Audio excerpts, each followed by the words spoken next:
Las polémicas por los derechos de autor que estarían infringiendo varios modelos de inteligencia artificial se han multiplicado este año y para abordar el tema con la seriedad que se merece en este canal, invité a la abogada Fernanda López del estudio Defiende tu Idea. Usa la inteligencia. Bueno, Feña, partamos de este análisis de cosas que se pueden generar con inteligencia artificial actualmente de forma gratuita, abierta, muy rápida y que al parecer, o por lo que tú nos vas a decir de aquí en adelante, están bastante reñidas con lo que son los derechos de autor u otros derechos similares asociados a las creaciones, ¿cierto? Quiero partir por darte algunos ejemplos que vamos a ir viendo y tú nos vas comentando. El primero es esto que estamos viendo aquí de unos Funkos, ¿cierto? Esto está todo creado con Copilot, una inteligencia artificial, como decía, un modelo gratuito, llegar y usar. Todo lo que esto está mostrado desde mi Instagram, se puede replicar en la casa de cualquier persona con internet. Y no sé si habrá Funkos reales, casi seguro que sí, que hay un Funko de los Simpsons y que hay Funkos de distintos personajes famosos, que aquí yo también se lo pedí. Pero más allá de eso, son los rasgos, ¿no? Que se pueda generar un personaje tan claramente reconocible. En este caso hasta dice Funko Pop y todo en esta imagen que dejé. ¿Qué nos puedes comentar tú de este primer caso que estamos viendo de generación de imágenes con inteligencia artificial? Bueno, en primer lugar, que esto sí o sí genera infracciones a la propiedad intelectual, independiente de que sea generado con inteligencia artificial, porque vemos cómo, a pesar de que fue generado de esa manera, se observa claramente la caja de Funko, la clásica caja de Funko, con la marca ahí puesta, el número que tienen. La disposición de los elementos es idéntico a los diseños que usa Funko. Y más allá de la caja también, la forma misma de representar los personajes que tiene esa marca, ¿cierto? Que de todas maneras está protegida por derechos de autor, hay temas de derechos de autor, temas de marcas que si son utilizadas por otras personas sin consentimiento, de todas maneras derivan en una infracción a los derechos de autor que tiene esa empresa. Ya, ahora, el hecho de que tú generes estas imágenes, por ejemplo, y las muestres en Instagram, difícilmente va a ser algo que esta empresa va a perseguir, pero por ejemplo, si tú dijeras, bueno, voy a montar un negocio con todo esto y voy a comercializar estos Funko, incluso el tuyo que hiciste, Cuche, igual podría dar pie, digamos, a que esta empresa te diga, ¿sabes qué? Estás ocupando nuestra propiedad intelectual, deja de utilizarla, porque si no vamos a iniciar acciones judiciales en tu contra. ¿Quién está incurriendo aquí o quién estaría incurriendo en la falta? Porque no sé qué jurisprudencia habrá tampoco, pero ¿es el generador? ¿Es la compañía? ¿Soy yo, el usuario, que se atrevió a generar esto? ¿Quién está incurriendo aquí en la falta o podría estar incurriendo en la falta?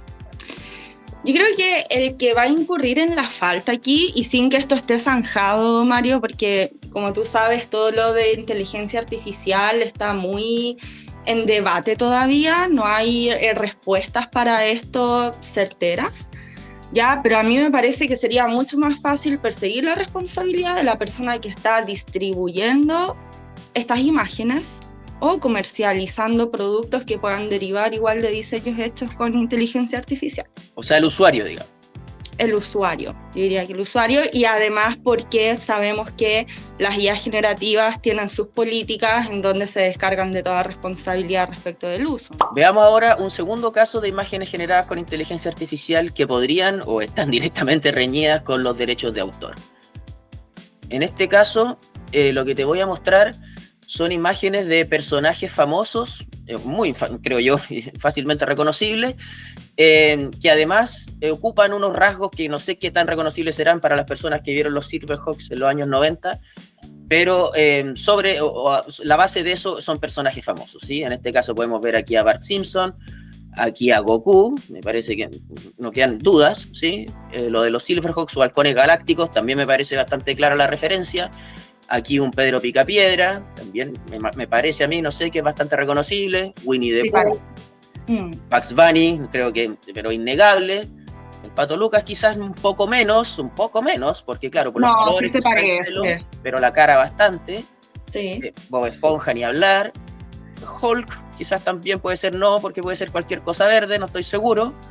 Aquí Wolverine o Guepardo, sí, tiene otro color, pero sí, más o menos el pelo, las garras. Y aquí Leonardo de las Tortugas Ninja.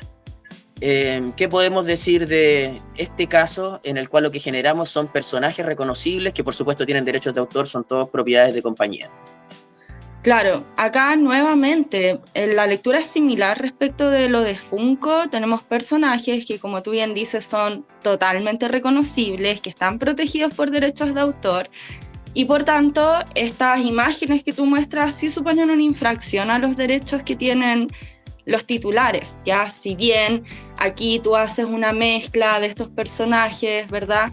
La verdad no conozco ese traje, tú lo mencionaste, no recuerdo Tú eres bien. más joven, ¿no? Claro, es como los halcones galácticos, era unos dibujos animados como que se dieron en los años 90, sí. Ya, los halcones, ya, los demás los conozco, sí, los halcones galácticos no. Al momento de registrar este personaje, lo que se registró, y de todos los personajes, no sé, se registra un nombre, ¿cierto? No sé si algún tipo de historia asociada, y se registra también una imagen, bastantes fotos del personaje, por eso es que uno puede defender la apariencia de su personaje. Sí, mira, al menos en Chile, cuando uno registra un personaje, lo que registras es el nombre, características físicas, características psicológicas y un banco de ilustraciones del personaje que lo hace perfectamente reconocible. Y eso cuando hablamos del registro del personaje propiamente tal, porque obviamente el personaje puede estar inserto en numerosas obras de distintos campos de las artes, ¿verdad? Donde va a seguir teniendo protección. Vale. Y una última pregunta, pero no sé si también esto era para un tema mucho más largo, pero ¿se incurre también en una falta cuando yo en mi casa con papel y lápiz dibujo a una tortuga ninja? Si después con ese dibujo hecho por mí, con mi papel y lápiz, lo vendo o lo exhibo o algo. Es que sería una obra derivada en ese caso. Ya entonces, si lo vendes y lo comercializas y esto es masivo y llega a oídos de la empresa titular de los derechos de autor, sí te pueden reclamar porque es una obra en que te inspiraste. O sea, ya, igual hay que... Ya, es como casos de laboratorio, ¿ya? Va a depender qué tanto sea ese personaje realmente, cuánto hay de inspiración. No, yo estoy diciendo hacer un personaje, yo hago Spider-Man, pero en mi cuaderno, con mis lápices de palo, hago un Spider-Man igual a Spider-Man. Ese Spider-Man no es mío. Es una obra derivada y para que tú puedas comercializarla, distribuirla, qué sé yo, sin una infracción a derechos de autor, entonces necesitas la autorización del autor original. Ya, en ese sentido no hay diferencia entre generar una imagen con inteligencia artificial o con papel y lápiz. Si se parece mucho o si es igual al referente y tú haces algo más allá de generarla, comercializarla, exhibirla, estás incurriendo en una falta.